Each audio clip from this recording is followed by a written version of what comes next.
Hey guys, I'm doing this for transparency purposes, and so we're all on the same page and we understand how hurricanes maneuver.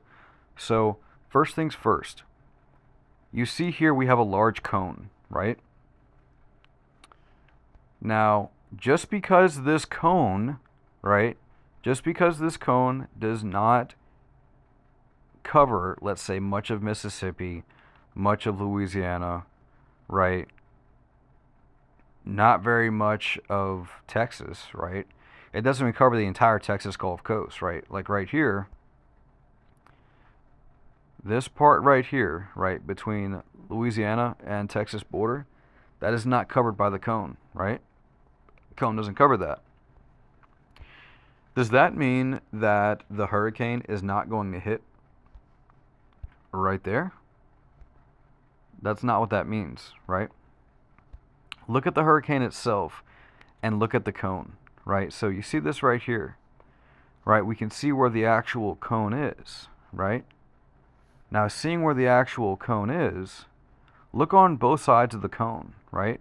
You have a dark red in the very center shifted to the right of the cone. You see that it's outside of the cone, right?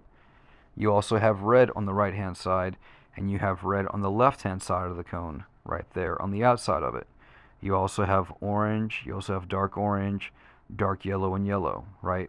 So clearly, Beryl is more than just the cone that we see here, right? And again, looking at the Texas-Louisiana border, it's not within the cone for Beryl. Does that mean that Beryl is not going to hit southwest Louisiana? Well, let's take a look and let's just play this and see what happens. So it's rotating, right? Coming through. Notice how much larger it is than the cone itself.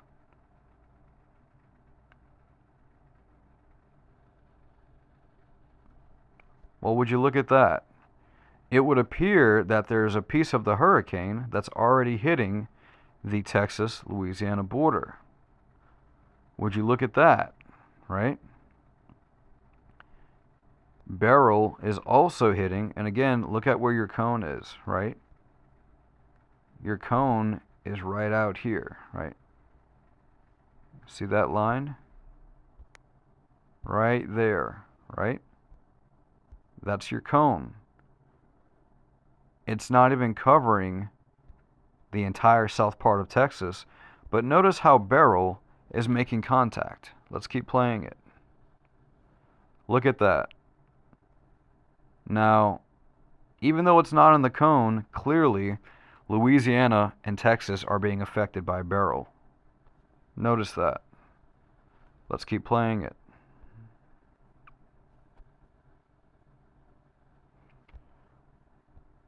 Look at how much of Beryl is outside of this cone. You see that? Look at these large chunks, especially on the east side. Let's keep playing it.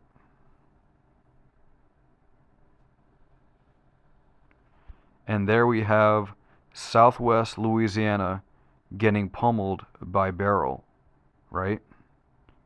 And it's, again, outside of the cone. It's outside of the cone.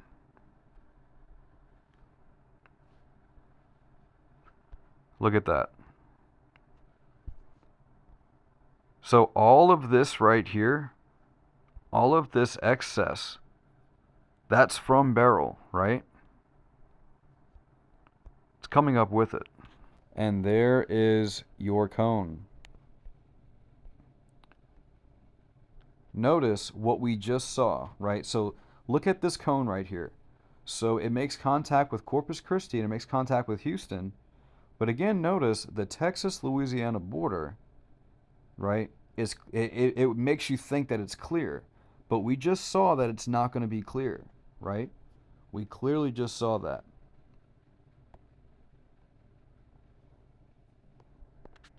This is laying out the direct path for Beryl. And here we are again. We can see exactly how much of Beryl is hanging outside of that cone, right? So when we're talking about tracking hurricanes, it is not wise to just track the cone itself, right? Because clearly the hurricane can hang very well outside of the cone. Look at this. You see, look at that. Look at that.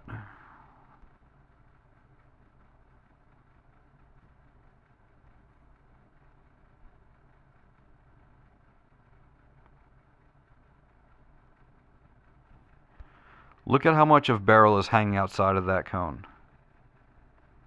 Look at that.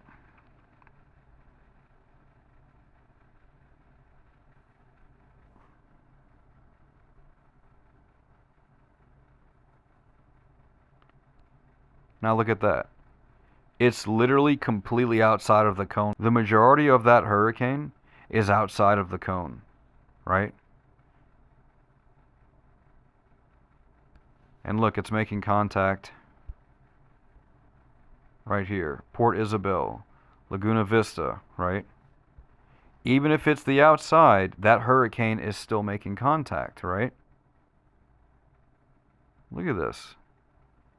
So when someone's saying they're tracking a hurricane and they're looking at these nice, clean little tracks, there are, look at this.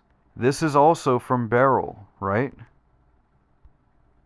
This is also from Beryl.